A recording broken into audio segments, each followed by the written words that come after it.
Hello friends, कैसे हैं आप लोग। चुनावी चर्चा में आज हम इलेक्ट्रॉनिक वोटिंग मशीन की चर्चा करेंगे और आज के इस वीडियो में हम आप लोगों को यह बताएंगे कि किस तरीके से इलेक्ट्रॉनिक वोटिंग मशीन की ज़रूरत क्यों पड़ी, इसको डेवलप किस तरीके से किया गया और इसको यह किस तरीके से वर्क करता है। तो इससे जुड़ी हर एक जानकारी आज के इस वीडियो में दी जाएगी, तो अंत तक वीडियो में बने रहें क्योंकि हो सकता है इससे आपके कॉम्पिटिटिव एग्ज़ाम्स में कुछ सवाल आएँ। लेकिन हमेशा की तरह वीडियो शुरू करने से पहले आप लोगों से एक रिक्वेस्ट होता है कि अगर आपको लगता है कि हमारा वीडियो आपके लिए यूज़फुल है तो हमारे चैनल को सब्सक्राइब कीजिए और वीडियो को लाइक कीजिए। तो चलिए वीडियो की शुरुआत करते हैं और सबसे पहले हम जानते हैं कि आखिर इलेक्ट्रॉनिक वोटिंग मशीन को अडॉप्ट करने की ज़रूरत क्यों पड़ी। तो जब 1950s में जब इलेक्शन की शुरुआत हुई थी तो कुछ वर्षों तक तो चीज़ें ठीक रही, लेकिन उसके बाद वोटिंग प्रोसीजर में एक मनी और मसल्स पावर का बहुत बड़े पैमाने पे इस्तेमाल किया जाने लगा और पॉलिटिकल पार्टी ऐसे गुंडा जैसे जो एंटी सोशल एलिमेंट्स को अपने अपने फेवर में इस्तेमाल करने लगी। और जो ये लोग जो क्योंकि पहले पेपर बैलेट पे वोटिंग की जाती थी तो कई बार होता था कि जो बैलेट बॉक्स होता था उसे लूट लिया जाता था और उसमें जो वैध बैलेट पेपर्स होते थे उसको निकालकर उसमें नकली बैलेट पेपर्स डाल दिया जाता था। कई बार बैलेट बॉक्स से बैलेट निकालकर फेंक दिया जाता था। तो इस तरह की बहुत सारी धांधली जो होती थी वो चुनाव में होती थी क्योंकि उसमें पेपर बैलेट का इस्तेमाल किया जाता था। तो इसलिए 1970s में एक ज़रूरत महसूस हुई कि एक इलेक्टोरल रिफॉर्म किया जाए और इसी इलेक्टोरल रिफॉर्म के तहत यह डिसीजन लिया गया कि एक डिवाइस को डेवलप किया जाए ताकि उसके ज़रिए जो वोटिंग की जो प्रक्रिया है उसको सुचारू रूप से और सही तरीके से करवाया जा सके।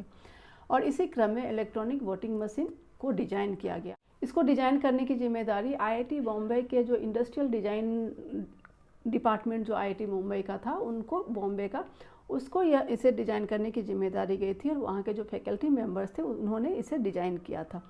और इस पूरी प्रक्रिया को लीड कर रहे थे इलेक्शन कमीशन की निगरानी में ये सारे काम किया जा रहा था। डिज़ाइन करने के बाद इसको बनाने की जिम्मेदारी दी गई थी भारत इलेक्ट्रॉनिक्स लिमिटेड और electronic corporation of India limited. ये दो सरकारी कंपनियां हैं और जितने भी बैलेट ये जो वोटिंग मशीन बनती हैं EVM, जितने भी EVM का मैन्युफैक्चरिंग होता है वो यही दो कंपनियां करती हैं। इसके अलावा किसी भी तीसरी कंपनी को यह जिम्मेदारी नहीं दी गई और दोनों ही कंपनियां भारत सरकार की कंपनी है। अब इसका इस्तेमाल सबसे पहले कब किया गया था, तो इसका इस्तेमाल सबसे पहले केरला का एक नॉर्थ परावूर असेंबली कॉन्स्टिट्यूंसी है उसके बाय इलेक्शन में पहली बार जो है इसका इस्तेमाल किया गया था। मतलब इसको EVM के इस्तेमाल करके यहाँ पे वोटिंग करवाई गई थी। और उसके बाद हालांकि इसका जो पायलट प्रोजेक्ट था वो कुछ स्टेट इलेक्शन में पहले ही करवाया गया था, लेकिन जो प्रॉपर वोटिंग करवाई गई थी EVM से वो पहली बार केरला के एक बाय इलेक्शन में करवाई गई थी।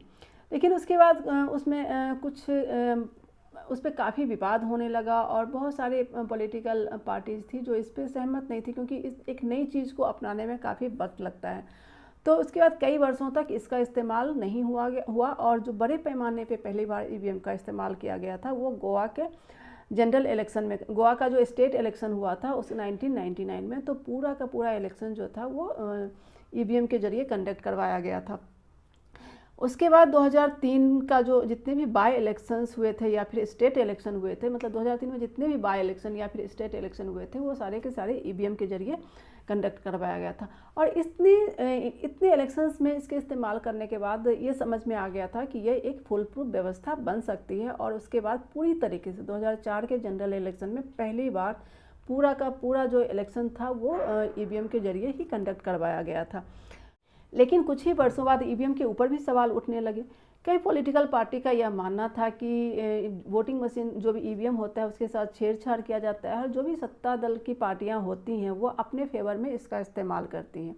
उस वक्त की मेन जो विपक्षी पार्टी थी भारतीय जनता पार्टी, उन्होंने इसके ऊपर एक बहुत ही बड़ा कैंपेन चलाया और जिसके बाद वोटिंग मशीन के साथ मतलब EVM के साथ एक और डिवाइस को जोड़ने के लिए एक VVPAT को डेवलप किया गया। और यह जो काम किया गया था वो 2012-13 में VVPAT डेवलप किया गया था। और VVPAT का जो फुल फॉर्म है वो है voter verified paper audit trail. अब इसको जो ईवीएम होता है उसके साथ इसको जोड़ दिया जाता है, और जब भी कोई कैंडिडेट वोट डालता है तो वीवीपैट में उस जो भी वोट वो डाल रहा है उसके ना वो जो पर्ची होती है वो वीवीपैट में निकलती है, जिसको 7 सेकंड तक वो देख सकता है, उसके बाद वो अंदर चला जाता है। तो 2014 के इलेक्शन में कुछ मशीनों के साथ वीवीपैट को जोड़ा गया था और इसका ट्रायल लिया गया था, लेकिन अब 2019 और 2014 के बाद जितने भी इलेक्शन हुए हैं उसमें पूरी तरीके से जितने भी ईवीएम हैं उनके साथ वीवीपैट को भी जोड़ दिया गया है। लेकिन वीवीपैट में निकलने वाली सारी पर्चियों को गिना नहीं जाता है, और कुछ रैंडम वीवीपैट्स की पर्चियों को गिना जाता है, और जो भी वोटिंग मशीन होती है उसके साथ उसका मिलान किया जाता है कि जो नंबर्स हैं कहीं ऊपर नीचे तो नहीं हो रहा है। तो इस तरीके से पॉलिटिकल पार्टी के जो भी कन्फ्यूजन्स थे, जो उनके आरोप थे, उसको मतलब उनको निश्चिंत करने की कोशिश चुनाव आयोग के द्वारा की जा रही है कि नहीं, वोटिंग मशीन में कहीं पे कोई गड़बड़ी नहीं की जाती है।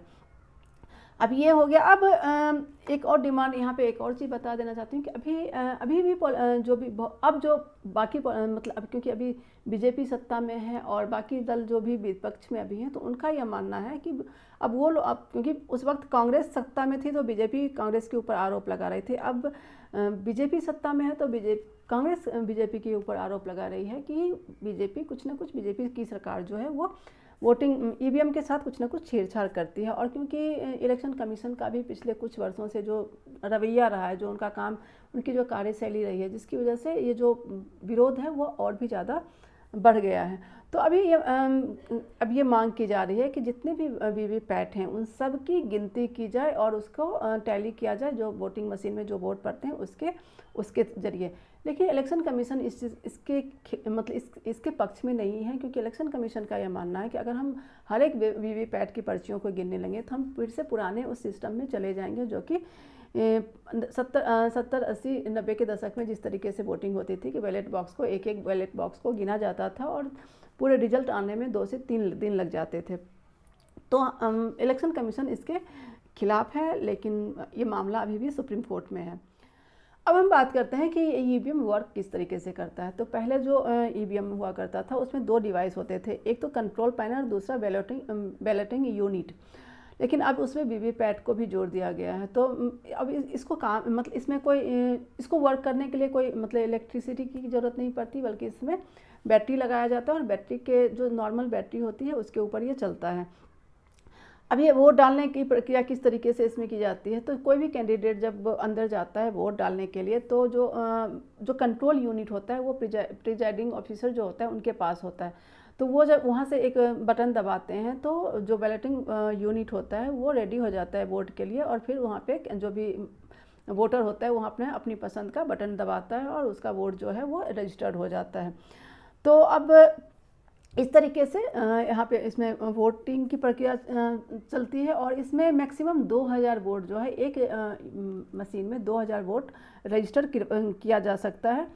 इसमें कितने कैंडिडेट्स का नाम दर्ज हो सकता है। तो एक जो बैलेटिंग यूनिट होती है उसमें 16 कैंडिडेट का नाम और चुनाव चिन्ह जो है वो दर्ज होता है, लेकिन 16 से ज़्यादा होने की स्थिति में उसमें और भी बैलेटिंग यूनिट्स को जोड़ा जाता है। और इस तरीके से 24, पहले तो इसकी संख्या कम थी लेकिन अभी है कि 24 बैलेटिंग यूनिट को एक साथ जोड़ा जा सकता है। और इस तरीके से 384, अगर किसी एक कॉन्स्टिट्यूंसी में 384 कैंडिडेट उम्मीदवार खड़ा हो रहा है, कैंडिडेट खड़ा हो रहा है, तो वो उसमें दर्ज किया जा सकता है। लेकिन अगर कहीं पे 384 से ज़्यादा कैंडिडेट खड़ा होता है तो फिर वहाँ पे जो पुरानी प्रक्रिया थी, जो पेपर बैलेट की जो प्रक्रिया थी, उसके जरिए ही इसमें वहाँ पे वोटिंग करवाई जाती है, क्योंकि 384 से ज़्यादा कैंडिडेट को इसमें एकोमोडेट नहीं किया जा सकता है।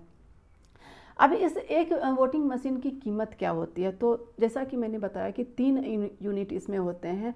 तो जो पुराने की कीमत तो थोड़ी कम हुआ करती थी, लेकिन अभी जो वर्तमान में जिस ईवीएम का इस्तेमाल किया जा रहा है उसको M3 सीरीज़ का यह ईवीएम है, और इसकी जो कीमत है, जो कंट्रोल पैनल और जो बैलेटिंग यूनिट की कीमत है वो लगभग 17,000 के आसपास पड़ता है एक यूनिट की।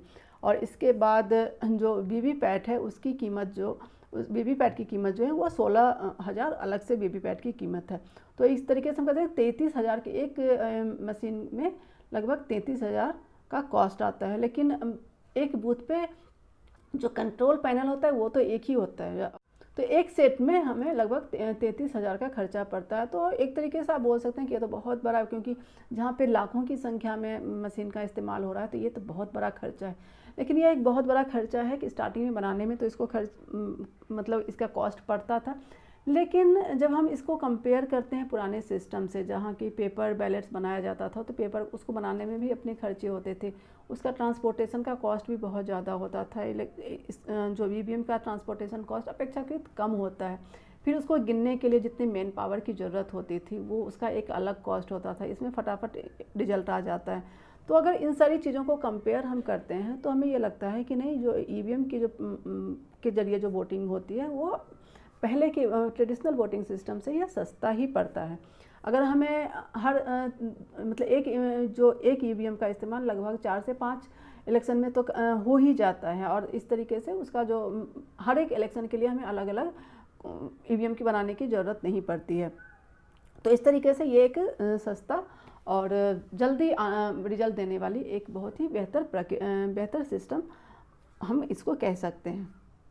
अब इसको इस्तेमाल करने के फ़ायदे क्या क्या हैं। तो इसमें एक तो हुआ कि पहले जब वोटिंग जो बैलेट पेपर पे जब वोटिंग होती थी, जो ठप्पा मारा जाता था, तो कई बार जो भी वोटर होता था वो दो जगह पे ठप्पा मार दिया या गलत जगह पे ठप्पा मार दिया, तो इस तरीके से इनवैलिड वोट होते थे वो बहुत ज़्यादा होते थे। कई बार तो ऐसा होता था जो विनिंग कैंडिडेट्स होते थे उनसे भी ज़्यादा वोट जो होता था वो इनवैलिड वोट हो जाता था। तो इनवैलिड वोट की समस्या जो है वो ख़त्म हो गई।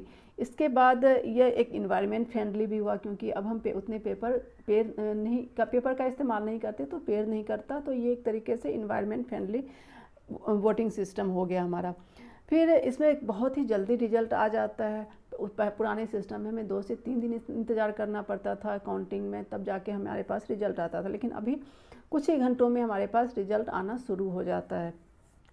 फिर इसको कैरी करना भी काफ़ी इजी है। जो बैलेट बॉक्स होते थे उसको कैरी करना काफ़ी मुश्किल होता था, क्योंकि बड़े बड़े बॉक्स होते थे, तो उसको कैरी करने में काफ़ी जो तामझाम का इस्तेमाल किया जाता था।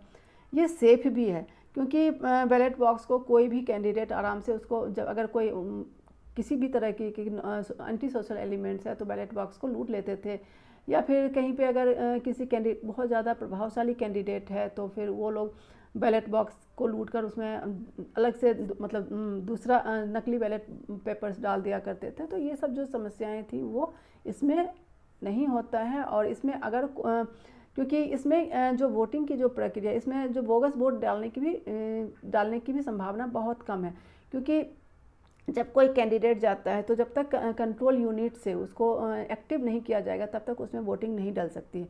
ऐसा नहीं है कि फटाफट बटन दबा के उसमें कोई वोट रजिस्टर कर सकता है। वोट रजिस्टर करने के लिए कंट्रोल यूनिट का बार बार से उसको एक्टिव करना बहुत ज़रूरी है। और इस तरीके से एक आदमी जो है वो एक ही वोट डाल सकता है। ऐसा नहीं है कि एक आदमी अंदर घुसा तो 10 वोट डाल के ही अंदर बाहर निकल रहा है। तो ये एक बोगस वोट वाली जो एक व्यवस्था चली आ रही थी उसके ऊपर भी इससे काफ़ी हद तक उसको मतलब लगाम लगा है। जब से ईवीएम का इस्तेमाल शुरू हुआ है तब से हर एक जो भी पॉलिटिकल पार्टी सत्ता से बाहर होती है उनका यह आरोप होता है कि ईवीएम को गलत तरीके से इस्तेमाल किया जा रहा है। इलेक्शन कमीशन की यहाँ पे एक जिम्मेदारी बनती है कि वो हर एक पार्टी को, हर एक कैंडिडेट को संतुष्ट करे और उन्हें यह एश्योर करे कि कहीं पे भी कोई गलती नहीं हो रही है। तो आज के इस वीडियो में इतना ही। अगर आपको वीडियो पसंद आया है तो इसे लाइक ज़रूर करें और चैनल को भी सब्सक्राइब करें। चुनावी चर्चा में फिर से एक बार और उपस्थित होंगे एक नए टॉपिक के साथ। तब तक के लिए जय हिंद।